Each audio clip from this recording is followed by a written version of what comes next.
première saison de Daredevil Born Again est officiellement terminée, laissant derrière elle autant de questions que de réponses. Allons. C'est l'heure de l'histoire, mon poulet au miel. On ouvre les petits volets. Cœur vaillant, œil sur la balle, on ne peut pas perdre. Une deuxième saison est déjà en production, ce qui confirme que la série n'a pas vocation à devenir l'une des nombreuses séries Disney+, à devenir une mini-série, telle que WandaVision ou Le Faucon et les Soldats de l'Hiver. La saison 1 a donc pu laisser planer de nombreux fils conducteurs captivants qui devront trouver des réponses dans la prochaine saison. La fin du dernier épisode de la saison 1 voit le Caïd, désormais officiellement maire de New York, activer son initiative Force Spéciale Anti-Justicier, interdisant définitivement toute activité de justicier. Alors que le Caïd s'apprête à construire sa propre cité-État et que la vie privée de Daredevil est en ruine, de nombreuses questions restent sans réponse suite à cette fin. La saison 2 aura certainement beaucoup de choses à aborder lorsqu'elle sortira enfin. Globalement, l'univers cinématographique Marvel ne s'intéresse pas beaucoup aux identités secrètes, les Avengers étant tous plus ou moins célèbres. Cependant, les héros de rue constituent une exception frappante à cette règle. Spider-Man No Way Home tourne entièrement autour des retombées de la révélation de l'identité secrète de Spider-Man, Peter Parker. Bientôt, Daredevil pourrait être confronté au même problème sous le nouveau régime tyrannique du Caïd. Le Caïd sait déjà que Matt Murdock est Daredevil, et ce, depuis un certain temps. Cette information lui était auparavant plus utile comme outil de chantage, mais maintenant qu'il est au pouvoir et qu'il peut interdire toute activité héroïque, il reste à savoir si le Caïd poursuivra ses tentatives d'assassinat contre Matt Murdock en le dévoilant publiquement comme Daredevil. Il en va de même pour d'autres justiciers connus du Caïd comme Swordsman.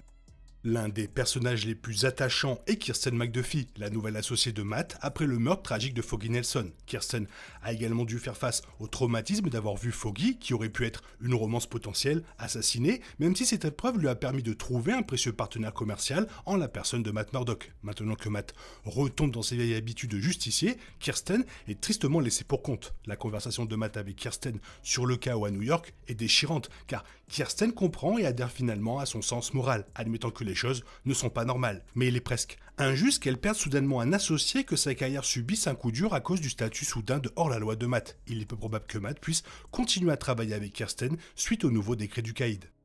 Bien qu'il ait été assassiné dès le début de la première saison, le retour de Foggy Nelson est confirmé pour la saison 2. L'information peut paraître déroutante aux premiers abords, mais l'explication est simple. Foggy reviendra sous forme de flashback, ponctuant des moments d'émotion tandis que Matt se remémore leur camaraderie. Il pourrait même apparaître sous forme d'hallucination, tout comme Matt a fait apparaître le Caïd sous la forme d'un diable sous son épaule dans la saison 3 de Daredevil sur Netflix. Cependant, Foggy pourrait avoir un précédent dans les comics pour probablement revenir d'entre les morts. À un moment donné, dans les comics Marvel, on pense que Foggy a été tué, tout comme dans Born Again, où Matt entend son cœur s'arrêter, avant de révéler plus tard que quelqu'un l'avait emmené précipitamment et avait relancé son cœur. Vu l'importance de Foggy dans le mythe de Daredevil, une telle interprétation n'est pas à exclure.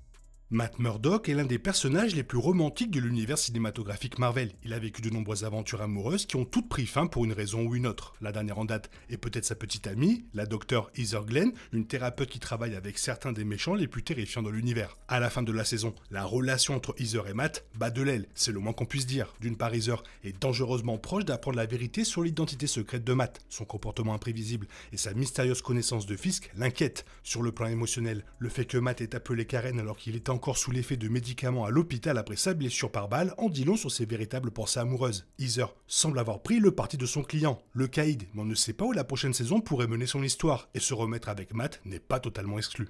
Comme le veut la tradition, la première saison propose une scène post-crédit classique du MCU qui soulève des questions sur la direction que prend l'histoire du Punisher. Dans la saison 1, Frank est capturé par la force anti-justicier de Fisk et maîtrisé dans l'étrange sous-sol privé de ce dernier, en compagnie d'autres dissidents politiques et de menaces pour son empire. Dans une scène, Frank perçoit un garde lui serrer la main mais lui brise le bras, l'attire près de la cage et lui vole les clés. Il semblerait tout à fait incompétent de la part de Fisk de ne laisser qu'un seul garde admiratif garder en prison un homme aussi dangereux que Frank Castle. Son chemin vers la liberté pourrait donc être plus complexe qu'il n'y paraît. De plus, si le Punisher parvient à s'échapper, il est incertain qu'il prenne également le temps de libérer ses co-détenus. Comme Jack Duquesne, le Punisher n'est pas vraiment du genre altruiste, mais pour se venger du Caïd, il pourrait être judicieux de libérer également ses autres ennemis. De retour de la série Netflix, Karen Page est l'une des amies et partenaires professionnels les plus fidèles de Daredevil, tant dans sa carrière d'avocat que de super-héros, sans parler de son amour indéfectible. Après la mort de Foggy, Karen prend ses distances avec Matt après sa disparition pendant des semaines et cesse d'être Daredevil. Cependant, après avoir appris le retour de Matt à l'héroïsme et ses derniers ennuis, elle demande une faveur au Punisher pour le protéger et l'aider à découvrir la vérité sur l'assassinat de Foggy. On ne sait pas si Karen restera à New York pour continuer d'aider Daredevil à vaincre Fisk. Cela peut paraître évident, mais il est important de se rappeler que Karen avait probablement une autre vie à l'autre bout du pays, qu'elle a dû abandonner à la seconde où Matt était en difficulté. De plus, Matt pourrait ne pas vouloir qu'elle reste dans les parages à cause du danger, de peur de subir le même sort que Foggy.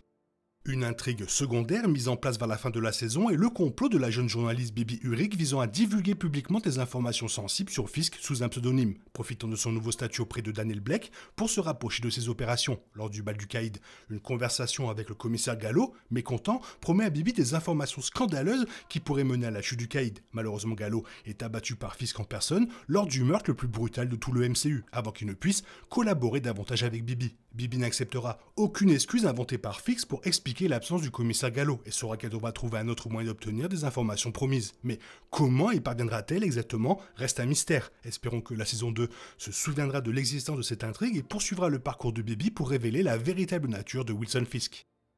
Dexter est peut-être l'un des méchants les plus abjects jamais présentés par le MCU, mais il suscite également une certaine sympathie en raison de son état mental clairement perturbé. Vanessa a profité de lui pour assassiner Foggy, et quand il a eu la possibilité de s'échapper, ce n'est pas Matt qui le poursuit, mais le Caïd. Étonnamment, Matt se jette sur la trajectoire de la balle, mais le tireur d'élite expert parvient tant bien que mal à s'échapper du gala du Caïd. La dernière fois que Blue Eyes est apparu, il se tient seul dans un appartement vide, l'air désespéré, toujours en fuite. Blue Eyes est l'un des plus grands inconnus de la saison 2. L'équipe spéciale du Caïd sera sans doute à ses trousses pour empêcher toute nouvelle tentative d'assassinat. Mais Benjamin Dexter est sans conteste l'une des personnes les plus dangereuses de New York. Le prochain coup de Blue Eyes est l'un des points d'interrogation les plus importants, les plus inquiétants qui pèsent sur la série.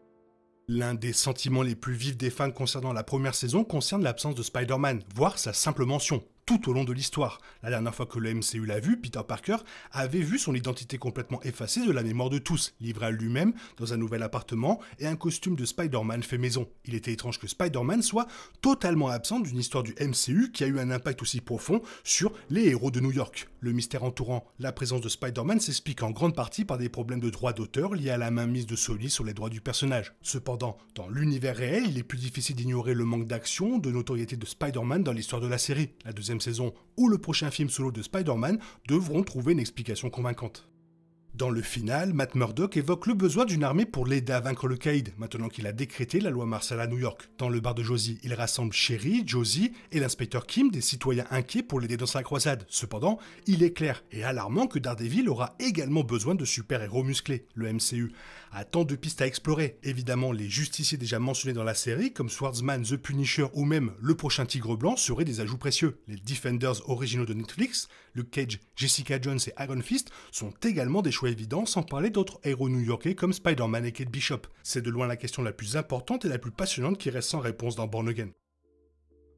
Bref, vivement la saison 2, en plus apparemment il y aura une saison par année, donc c'est cool, on va avoir du Daredevil tous les ans. J'espère que c'est vrai. Sinon, toi, qu'est-ce que tu en penses de tout ça? Fais-moi part de ton avis dans la zone commentaire. Et comme d'habitude, bisous bisous de super-héros, bye bye.